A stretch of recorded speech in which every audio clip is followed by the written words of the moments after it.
happen. I'm gonna buy the damn PVC fucking enclosure, get tired of seeing the plastic, and end up having you build a wood fucking case around the benches anyway.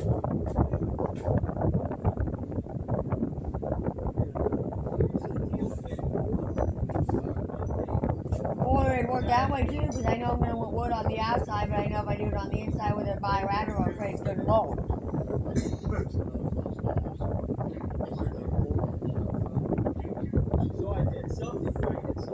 And I'm only saying that because I know if I get your dad's other toolbox, I know he has the tools to make the ducktails and shed. I've seen him in your dad's other toolbox that's over in storage. Good luck.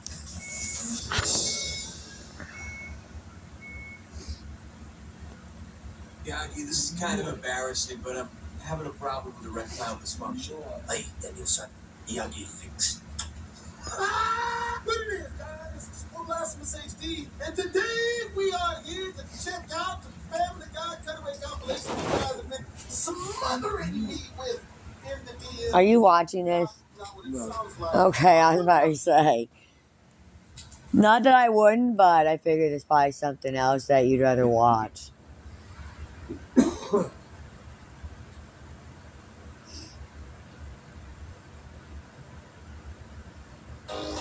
I want to watch you, but not right now.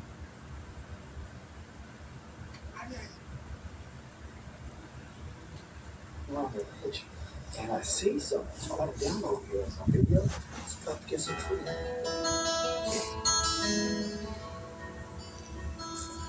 What you doing, Hat? You got the keys? I'll drive.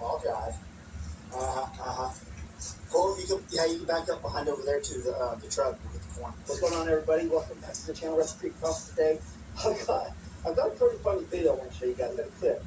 I actually snuck up on a hunter here on the creek property and scared him half to death. I'll show you guys that in a little bit. I'm going to go put a little bit of corn out and check the cameras. I have moved some cameras around. Me and Hope found some scrapes. We put some on scrapes. I'm going to show you guys that. And I want to move to another scrape. I'm going to tell you what's going on out here, how many deer we've harvested, and all that over the last week of deer season. So we still got another week to go. And Hope has yet to get the buck she wants.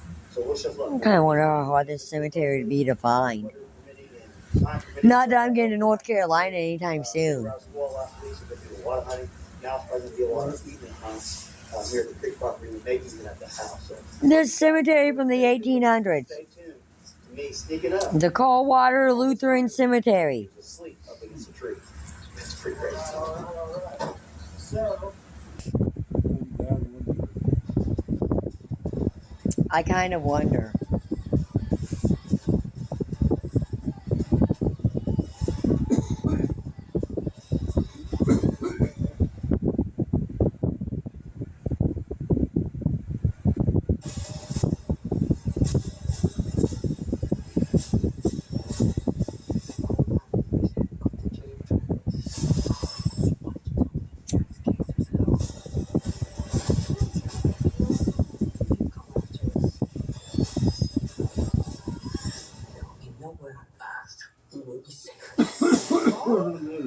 Okay, I didn't know if you wanted it, baby. That's the only thing I was trying to do. Is if you wanted it, okay? Didn't mean to get in your face. No, I did.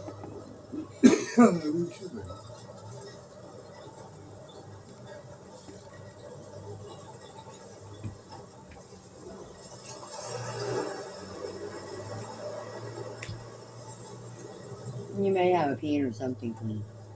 I know he did one load this year. What's going to happen is you're going to use the pen and you're going to have to wash it again. Or do you prefer your lighter? So we're going to walk up to the scrape, get the camera up, I know you got to eat and check it. That's why I said nothing else. If you use the pen, I'll just wait for you to wash it again. Okay? Have they both their horns on? If they pops up, I'm going to take it. If we see a doe today, Hallie's got a doe tag, she's going to take it. We're not hunting for a second, but when we get to the property, walking around, checking stuff, and a deer presents itself, we need more meat for the freezer because we're trying to stock up for the deer.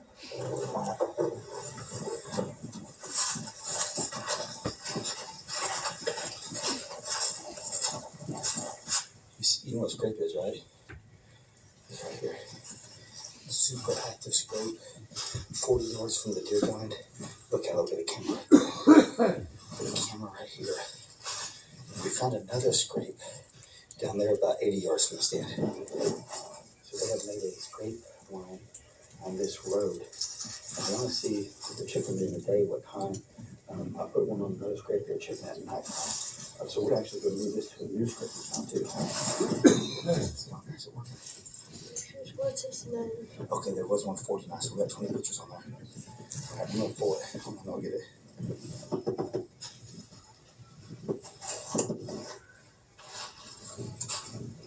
I'm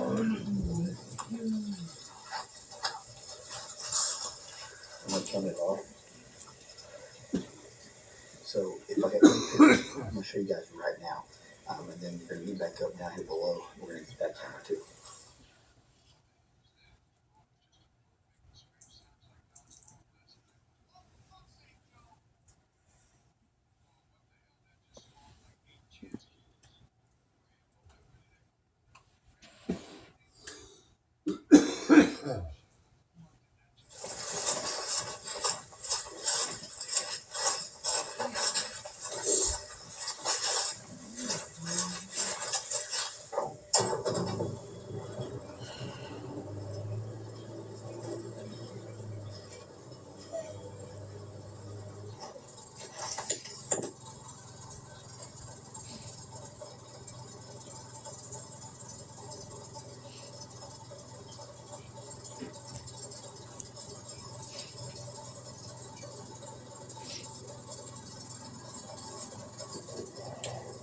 Kelly's got my heated vest on. Is it warm?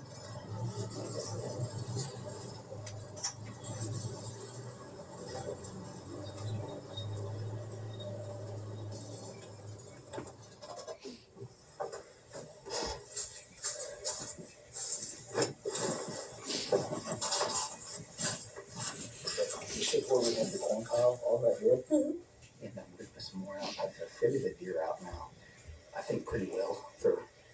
We knew they were bedding down up on the ridges up on top on the flats. But what I found out is you can see the deer blind. I've actually got deer bedded down about 100, 150 yards up on the ridge right there coming down. So when we come in, if the wind's coming out of the north, we're in a bit of a pickle. We can't really hunt this spot because it's blowing right to the bedding area. But there's another thing that we're going to try. I'm going to try to sneak up one afternoon. You okay there? I'm going to sneak up one afternoon and put a blind up on the ridge where we can sneak around and come up downwind of them where they won't smell us. And we'll start hunting up top too, not just down here below. So I'm starting to figure out the deer here, and that's very important when it comes to trying to get a big buck. So they about looked that to death out there. Do you know how to change that camera out? The card out? Coach, you know how? Right there, see it? She's gonna change that out for me. So they were sleeping up top or living up top, and I had to draw them down here because honestly, it's easier hunting for us to hunt where we're at, to sneak in, but the wind has to be right. And I think that's where we've been messing up, is that they've been winding us because I didn't realize they were bedded down directly behind us until yesterday or 2 days ago, whenever I snuck up on the hunter. And there's more to that. It's pretty funny. When I snuck up on him is when I started figuring out where they're bedded down because I walked up on this ridge. And I seen 8 different deer up there and a buck. And we'll talk about that in a minute.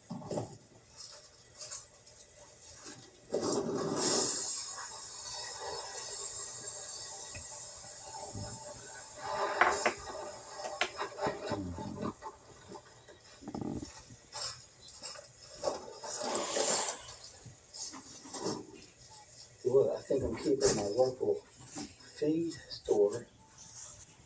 The guy opened up on the corner was feeding these deer out here this year. There's 965. All right, so she said there's over 900 pictures, but we've been using this a lot in different spots. So I don't know how many is from recently, but we'll find out. Like that earlier, I showed you anything. I haven't checked in there, obviously. Anything on the scrape I done showed you guys. And anything that's on here, I'm going to show you right now too. But yeah, we've been keeping the feed store guys busy with the corn feeding deer out here. It's getting so bad now. Diamond, get down. And here in Oklahoma, it's legal to leave on private property. And I'm going to figure out feeders because they're eating 50 pounds in one night now. It's pretty crazy. So Okay, that's your fault. I told you to get down. You didn't do it. we're going to go around and check on that decoy we put out last week.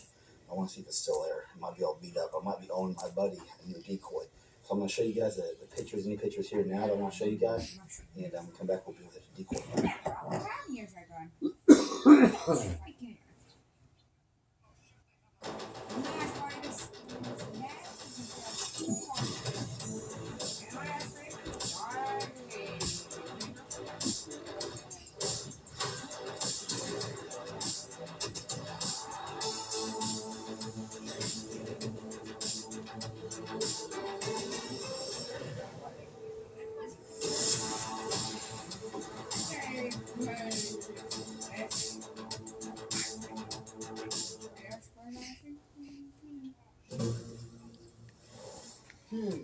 Would I rather buy 80 expensive, annoying, tiny cartridges or use these replacement ink bottles and save $12,000?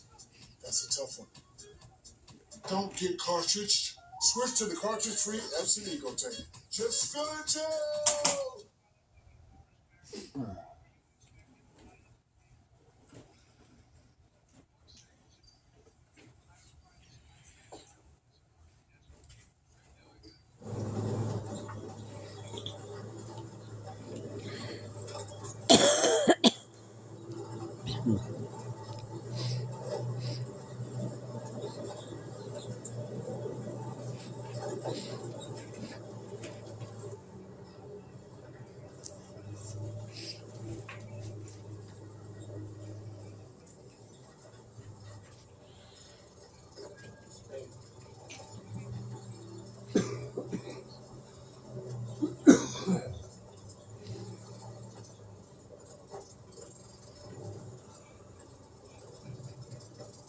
I actually found that decoy was real.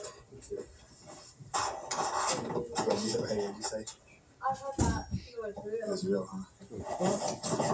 So, hey, grab that camera. I think we're just going to put that camera. Don't know. It's right there in the sea. So this big decoy has not been shot at. Probably. It hasn't been hit anyways. The corn's completely gone over here. I did find a fresh scrape rubber. I'll show you guys. These batteries are dead on this camera. So instead of putting this on another scrape, I'm just going to go ahead and swap it out right here.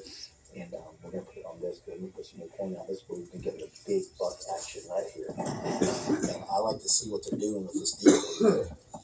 Yeah, that camera's dead. You can go ahead and take that camera down if you want. And we'll put this one up.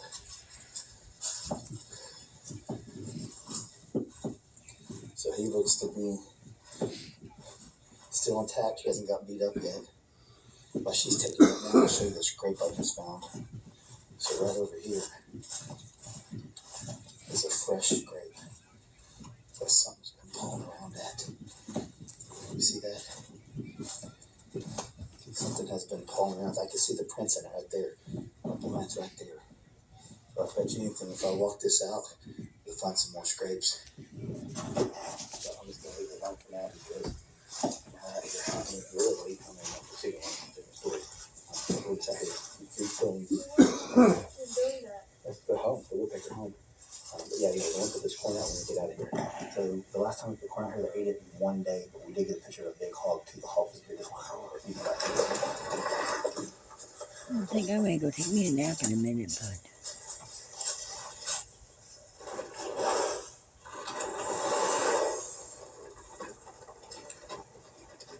I really want to get back up to this spot, but we just have not been seeing the deer while we're sitting in here. And that's the same thing, that spot over there. They're up top on the ridges. And the wind swirls around here, so it's really not a great time. Other than there's no wind to hunt this spot. I think there's a second rut that has came on. There's been a full moon the last few days, or last week, and I think the second rut has hit. For the does that didn't come in the first time, they're coming in now because we're pulling fresh scrapes. Got pictures of the does, checking them and all that. I say those checking them, those are scraping around, peeing on them, and then the bucks are checking them. let's put this can back out and we'll check this in a few days.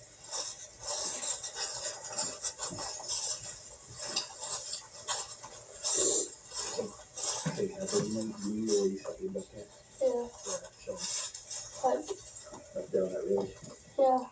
So what I have found out, they're using this ridge up here heavily. We've seen like 6 doe up there the other day, me and Hope did. And that's where your buck came from, is right behind us. So they're using this ridge right behind us like the highway. Yeah, we'll put that up there, down.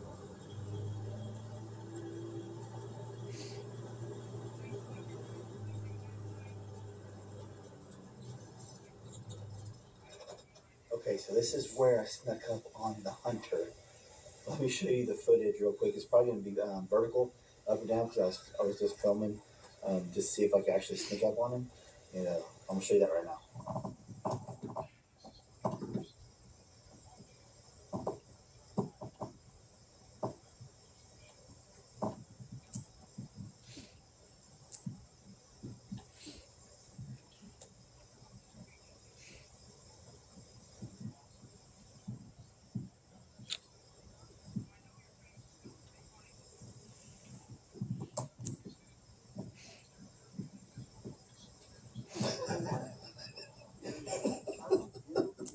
I'm a ninja. That scare you? Oh, that's awesome. Alright, so that is my little cousin. I've been letting hunt out here. Is pretty dang funny. He's 21-year-old college wrestler. He's actually ranked 7th in the nation right now. But besides that, like, you know, pretty tough kid. You probably can't really sneak up on someone like that. That's, you know, I don't know what you'd say, but you would think he would be aware of his surroundings. Did you see Atlee? Did I show you the video? I snuck right up on him. So this is what happened. So I dropped him off up here. I put him in this tree stand. You see a tree stand, Heather? Yeah. So I told him, I said, hey, I'll come to you. Just stay up there. I'll come to you when it's time to go. So what I did, I was hunting that blind that we showed you guys at the beginning. Me and Hadley's, our host, been hunting a lot. Well, I walked up the ridge, and I ended up sitting up there for about an hour and a half. That's where I seen the 8 doe and a buck. The buck and doe together. That's why I think the second rut is on, because that buck had that doe on lockdown. Well, what my plan was to, when I was done hunting up there, to push, if there's a buck up there, push it down to him so he can get a buck. He's never killed a buck in his life. He's killed, I think he's harvested 2 doe, and one was the other night. I'm gonna show you some pictures of that too while I'm talking to you guys. That was the biggest doe I've probably seen in Oklahoma. He harvested right here on the property in a different location, but we're trying to get him on the buck at this point. So when I was coming out, when I was coming off the ridge, I bumped that doe and that buck right down here to him. I watched him come down this ridge right where he's at, and I kind of just stopped. I was waiting for a gunshot, like he's gonna get on a buck. I couldn't see how big it was, but I could see it was a buck, so it had to be a pretty good buck. We got a lot of decent bucks on camera, a lot of big bucks on camera out here. So I was super excited, like, man, he's gonna get one. So I waited probably like 15, 20 minutes before I finished down the hill, and I never heard a gunshot. So I came down the ridge, went the long way. It took me a while to get down here. And I was able to see this thing, he wasn't in there. So I was like, where would he go? Because I said, hey, stay here, I'll come to you. Because I had in my mind every time I was going to try to push a buck to him. I didn't tell him that. Maybe I should have, I don't know, but I didn't. He wasn't there. So I come around the ridge, and I see someone squatted down over here, like on video, up against a tree. Well, he, like I was telling you, he's a college wrestler. He has been pulling weight. And he actually has a duel in a few days, so I knew he was cutting weight. And I thought, man, is he passed out? Like, did he pass out against a tree? So I was still trying to sneak, because I really didn't know what was going on in the situation. So I didn't want to run up to him and start yelling at him and stuff. I didn't know if he's maybe looking at that buck down the road, because he was up against a tree. I didn't know at this point. So I snuck over here. I actually whistled at him a few times, and he kind of moved a little bit. So I was like, all right, he's alive at this point. You know, he's good. He's just asleep now. At this point, he's asleep. So then I showed you guys sneaking up on him, and he tries to play it off like, oh, I was playing a video game. He was out cold. I said, did you ever see the buck? He's like, oh, I've never seen it. It's because you were asleep. He was asleep. I was like, dang it ran right to you. And he never saw it. What it was, it was cold that day. It was been a couple days ago. He said he got down and was just kind of walking around here, and just to see if he could see something, bump something up, and try to warm up. He ended up just sitting right there because he thought I was going to be walking down that road. What it was, he thought I was going to be coming down it, take time to get him, and then he's going to meet me up there. but he fell asleep. So thankfully he was okay. He wasn't like passed out from pulling weight or anything like that. He was okay. Only thing is he didn't get a buck, and he's not going to get a hunt again because he's off wrestling now. He's back going to college this week, and yeah, so pretty dang funny. Like I said, I snuck up on a hunter. It was a hunter, so he had permission to hunt. And I hope you guys see the big. I probably have showed you some pictures if I have them right now. He killed a big doe out here, huge doe. We actually put him at a different spot across the creek, the wooden blind that we had left alone for like 3 weeks because I was trying to save it in case I did invite him out here or one of my friends that had never killed one. I was saving that for them. So I ended up putting him there, and he's got a lot of action over there. He heard a buck grunting at him several times, but he really agreed to hunting. He didn't know for sure if it was a buck or if it was a cow, he said. And I said, dude, there's no cows out here, 100% a buck. Well, then me and him drove over there after we were done hunting. I found a fresh big scrape 50 yards from the blind that was just down the little ridge that he couldn't see. That buck was 50 yards away from him, behind some thick stuff down below, a little bit, grunting at him for a while. And I was like, man, I wish he would have got it. But all that being said, that's where I was going to put the camera until I'm looking over here. But anyways, all that being said, that's where me and the girls are probably going to give this area a break for a few days. And the next time we hunt, I'm probably going to hunt in this wooden box blind, and just to see what happens, because there's literally nothing over there. That is where he harvested the doe. But other than that, he only did 2 hunts over there. And so I think the pressure's off, everything's going to calm down, and we might be able to put hope on a buck. We'll see. So, hey, I don't know when this video is going, if it's going out Sunday night or Monday, but if you get a chance, I'm probably going to post another video too, but if you get a chance, wish Hopi happy birthday down below in the comment section. Monday, the 27th of November is Hopi's 10th birthday. And if you guys haven't caught it, maybe Brandy posted a video on Count All Joy. Go check it out over there. We got something cool. I'll be showing you guys in video. But yeah, we got a lot of stuff going on. We've been working on the house. We've been doing a lot of hunting. So you guys have been getting hunting videos too. But yeah, happy birthday, Hopi. Wish her good luck. We still got a good rifle. And if we don't get one then, we've got the crossbow. We'll get some late season bow hunting in. Hopefully the weather will be permitting, not too cold. But we just got like 40 something right now. It's got my gloves on. But anyway, that's all I got for you. If you enjoyed it, smash the like button. If you're not subscribed to the channel, Hallie, what should they do? Please subscribe to the channel. And I hope you guys enjoyed it. Love you guys. We'll catch you on the next one. Thanks for watching.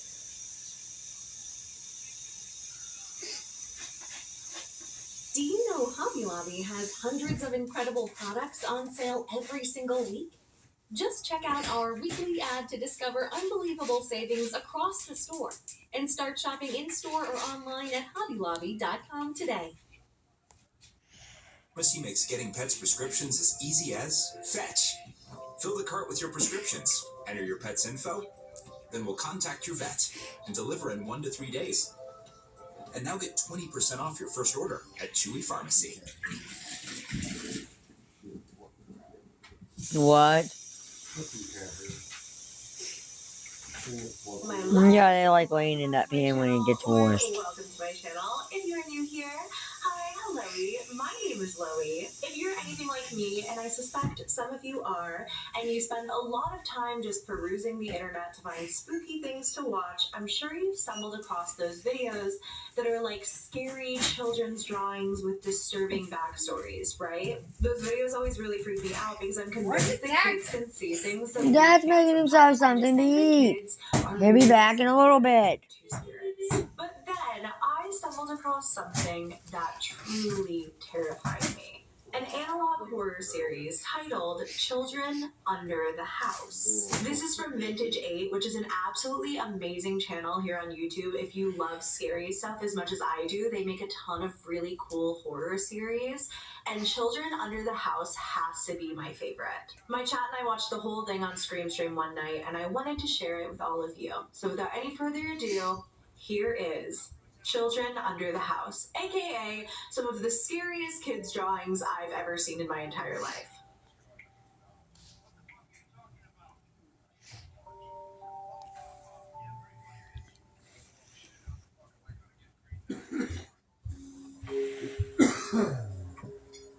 Last week, I purchased a repossessed storage locker. Inside was an old desk, an outdated computer, and a filing cabinet.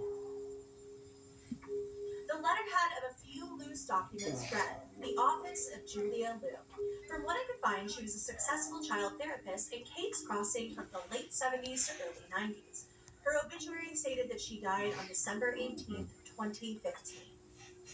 At a glance, this seemed like a typical home. Typical, if not for the collection of VHS tapes hidden in the false bottom of the desk drawer. Hey John, $1 million idea.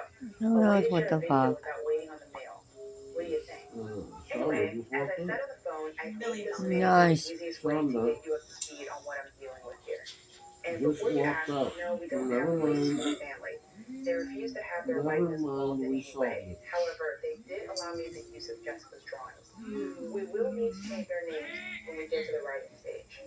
Regardless, I think you'll be able to see why this will make one hell of a book. So, prior to our first session, each member of the family was given a standard questionnaire. The results are as followed. The patient's name is Jessica Daniels. Jessica, or Jess, as she prefers to be called, 7 years old. Normal birth, no complications, no medical issues. She's intelligent, sweet, friendly, and highly empathetic. The child was born in Houston, Texas, where she never had issues with school or socializing with peers or adults. Okay. The family bought the Clark house. Beautiful house. I love how it's built up on columns. The house kind of looks like a monster house. Do you remember that movie, Monster House? That's kind of what it looks like with the red windows and door. I'm a little bit troubled that this is what the kid is drawing for her therapist. And I'm sure you remember the Clarks from your time here. Sweet old couple. They own that little dive you used to drag me to for lunch. What was it? The Burger Shack. But anyway, according to her mother, Carol, Jess had a particularly tough time adjusting. She didn't notice anything out of the ordinary until the second week, Wednesday night to be exact. They think it was after midnight when Jess ran into her mother's room screaming. She claimed there were people living under the house. Carol dismissed this as a nightmare, but it started happening night after night until Jess finally refused to sleep in her room. You can see here that the video says, like, come under the house. Want to play? What's your name? Hello? Hey. You can see here Jess, like, it's almost like she's hearing these people under the house, like, telling her to join them, which has to be so scary for her. She moved the child's bed to her room, but Jess continued to wake up saying the same thing. She could hear people talking under the floor. Carol made sure to know that Jess never had problems sleeping in Houston. Adam, the child's father, fed up with having the child sleeping in the room, devised a simple solution. He brought her under the house, tried to show her that there wasn't anything there. And according to Adam, there wasn't, but Jess was convinced she saw something. The girl got into a ball and screamed until her voice gave out. She's been mute since that day. So after her dad took her down under the house to be like, hey, there's nothing here, she saw something he didn't, screamed so loudly, and then has not spoken again. What did she see under the house? And why doesn't her dad believe her? I don't like that in these drawings, her dad is just sitting here like stone-faced. After a series of tests and multiple second opinions, no physician could find anything wrong. There's nothing hindering the girl from speaking. Therefore, the conclusion is that her condition is mental in nature. Like she got too afraid to continue to speak. Like something has scared her so badly she can't talk anymore. The drawings you are seeing are currently her only form of communication. Oh, that's interesting. From observations and the questionnaire, I have a few thoughts on the other family members. Carol Daniels. She's the children's primary caregiver. The mom. From what I can observe, she's a caring mother. However, she is deeply resentful of her husband, Adam, who has to move from Houston to Kate's Crossing. She said, I understand this is about the child, but let's spill a little bit of tea. Adam Daniels is an obvious workaholic. He spends the majority of his time at work. Dean, her brother, typical early teen. He wasn't happy about the seems to be adjusting adequately. What? Listen here, Miss Kitty. This is interesting so far. The child only communicating via drawings after being that afraid that she would never speak again is a really, really interesting thing, I guess, a really interesting dynamic here. Good news, Mrs. Daniels will allow me to tape record my voice during the sessions. I will splice in Jessica's pictures and give general descriptions and notes when appropriate. So this is the first session, I guess, after their initial meeting when Hi, Jess. they got to My each name is other. Miss Julia. How are you today? That's a pretty nice drawing of Miss Julia. Okay, Jess says I'm okay. Has your mom or dad told you why you're here? To talk. So how about we get to know each other? Would you like that? Okay. That's nice, at least, that she seems open to it. What's your favorite food? Mine's spaghetti. French fries! Let's go, Jess. Queen for that. What's your favorite color? Blue! I like that one too. A good choice. Tell me about your family. Ooh, that looks like mom cooking dinner with a drink in her hand. Perhaps an alcoholic one. And that's dad growing a beard because he's been sitting at the computer working for so long. And then her brother's on the phone just jabbering away. Pretty interesting family dynamic. And then we have Jess alone with no one around her and like Why a are teddy you bear. frowning? She won't say why she's frowning in the photo. Okay. So how about you tell me who that is? Is it a teddy bear? Or something? She doesn't say anything. Did your mom or your dad get it for you? No. He belongs to my friend. That's very sweet. Tell me more about your friend. I want to make a note here. She stared in the corner of the room as if she was waiting for permission. She then shook her head in the negative. Like shook her head no. Is someone here, Jess? Is that your friend in the corner? Her friend, her imaginary friend is coming. Oh, yep. That would be the friend. That looks like a face. Another note. That clearly looks like a face. It appears that she has an imaginary friend. What's their name? Maybe we could all play together. This therapist is so brave because if a child drew me a photo of her friend that was sitting in the corner of the room with us and it looked like that, I would just run. I would simply skedaddle. No. She would no longer participate in my Oh, questioning at this point. interesting. Regardless, I thought this was a decent first session. Let's try to talk by the end of next week. Okay. So definitely seems like Jess is willing to talk, but there's a line. There's kind of a barrier where she doesn't want to say more. And I think that barrier is when she has to start talking about her imaginary friends. Because I think she's going to say some stuff that's going to freak Miss Julia out. And Jess knows that. So we're getting into session 2. These tapes seem like So how are you something's doing not quite today? right with them. Jess says fine. She's writing in And red. what did you do last night? Watch TV, but it seems like she watched a red screen. Oh Let's dear. play a game. If a genie came out of a bottle and granted you 3 wishes, what would those be? That drawing is so freaky. She doesn't wanna play that game. How about I go first then? Loves the beach. To eat whatever. Come back to your senses. I'm gonna take me a nap for a little bit. Just saying.